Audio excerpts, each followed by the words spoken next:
Melakukan hal positif bisa dilakukan dari hal-hal kecil dalam kehidupan sehari-hari.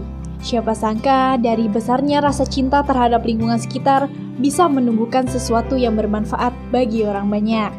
Hal tersebutlah yang dilakukan para ibu-ibu yang tinggal di RW 9 Kelurahan Warakas, Tanjung Priok, Jakarta Utara.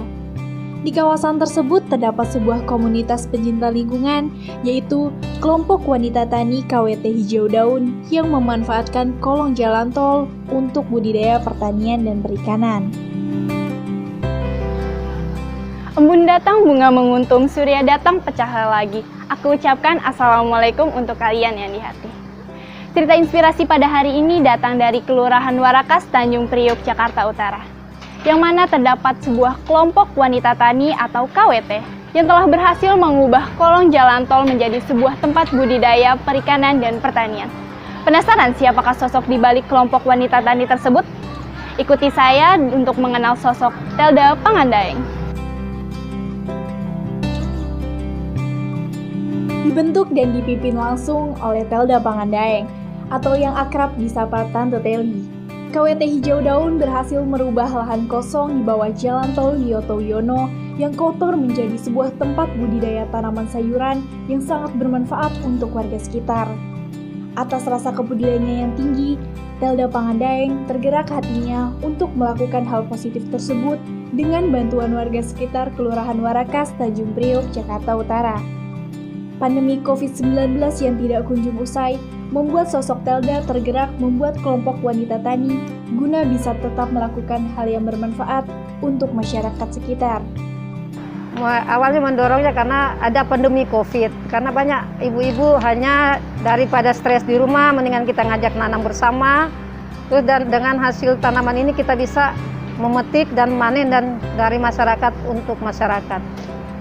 Dari awal terbentuknya kelompok wanita tani pada bulan April tahun lalu, hingga kini jumlah anggotanya sudah mencapai 30 orang.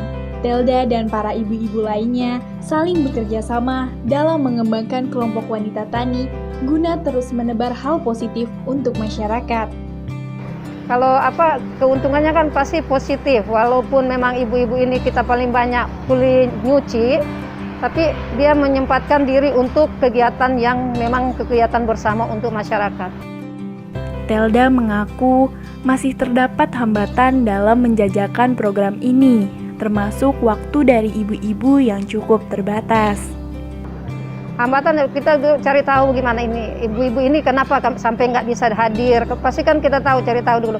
Dan misalnya ada waktu tertentu ya udah, karena biasa Bu, saya nggak bisa karena anak saya belajar, anak saya sekolah, tapi saya juga harus masak, ya udah nanti dalam waktu tertentu dia pasti ikut hadir gitu. Lahan seluas 500 meter persegi ini ditanami berbagai jenis sayuran seperti jahe, sawi, terong, kangkung, dan bayam. Selain itu juga terdapat tanaman obat keluarga atau toga, umbi-umbian, dan lain-lain. Dalam mengurus serta memanen lahan tersebut, ternyata Telda juga dibantu oleh komunitas bocil atau bocah cinta lingkungan, yang mana komunitas tersebut jauh lebih dulu didirikan oleh Telda Pangandaeng. Tante Teli, ini kan lagi panen jahe, itu daunnya buat apaan, Tante? Daunnya buat pupuk lagi. Oh, dibikin pupuk lagi. Iya. Oh ya, dari tadi yang aku mau nanya nih Tante Teli, kan dari tadi banyak banget kayaknya banyak banget anak kecil nih berseragam. Itu siapa sih Tante Teli? Ini anak-anak bocah cinta lingkungan, karena banyak juga kan masyarakat atau orang tuanya condong anak ini hanya belajar atau tarian, tapi kurang untuk bagaimana anak-anak kecil ini untuk mencintai lingkungan. Karena ujung tombaknya kalau misalnya lingkungan itu kan dari kita untuk kita juga. Karena kalau dari awal kita sudah pupuk anak-anak kecil ini, bagaimana dia mencintai lingkungan, bagaimana dia bisa menanam dan dia bisa mengetahui tanaman apa ini. Tujuan utama saya untuk membentuknya bocah cinta lingkungan. Anak-anak ini itu dari sekitar sini aja atau ada yang dari luar? RT 5 RW 9. Oh, jadi siapapun anak-anak ini buat yang dia mau aja, kalau kami tidak bisa memaksa. Terus kegiatannya itu buat anak-anak ini apakah setiap hari atau? Kalau dulu tiap hari, karena ini pandemi kita batasi, kalau dia pulang sekolah baru. Oh, jadi kegiatannya kalau lagi kosong aja gitu ya. Terus juga Kalau hasil-hasil panen gini biasanya itu dijual atau buat masyarakat lagi sih? Kalau kami mengutamakan masyarakat yang kena COVID, dampak COVID, atau enggak dari masyarakat untuk masyarakat, tapi kami jual dengan harga separuh. Kenapa kami harus jual? Karena kami bisa membeli bibit lagi untuk menanam lagi. Kalau kami hanya kasih gratis, bingung juga nanti cari anggaran lagi. Karena sampai saat ini memang kami dibantu dari Sudin KTKT. Selain menanam kayak gini, kegiatannya apa aja tuh Tante Teli? Biasanya dia juga nyapu. Nyapu. Nyapu di lingkungan kita, atau enggak lagi program pemerintah sekarang mijel. Minyak gel lantai itu kan kalau kita buang di kali kan begitu rusak kan daya kalinya, airnya. Tapi dengan ada programnya pemerintah baru mijel, dari rumah ke rumah mereka, misalnya mereka kumpul di rumah, misalnya di rumah dia ada 1 hari atau 3 hari atau 4 hari, 1 botol kami bayar dia 2.000 untuk tabungan dia, gitu dibawa ke sini. Jadi dari gitu.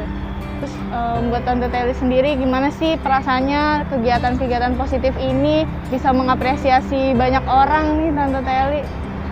Kalau kami tidak bisa berbuat apa-apa, hanya kami bisa berbuat untuk lingkungan. Walaupun anggapan masyarakat itu apa sih untuk dibersih lingkungan, tapi dampaknya untuk kita ke depan, atau kami sudah merasakan dampak di wilayah kami. Dengan semua hal positif yang telah dilakukan oleh Ibu Telda, ia berharap semoga akan terus ada kerjasama yang baik dengan masyarakat, serta lebih bisa peduli lagi dengan lingkungan, karena kalau bukan kita yang menjaga, siapa lagi? Baik pemirsa, hari ini kita udah belajar banyak hal positif dari sosok Tante Teli. Semoga kisah inspirasi beliau dapat menginspirasi kita semua dan masyarakat sekitar agar terus berkontribusi dalam kegiatan hal-hal positif ini. Jangan lupa untuk selalu saksikan episode cerita inspirasi lainnya hanya di DNK TV. Saya Udhiana Firzahra dan Tante Teli pamit undur diri. Terima kasih, sampai jumpa. Wassalamualaikum warahmatullahi wabarakatuh.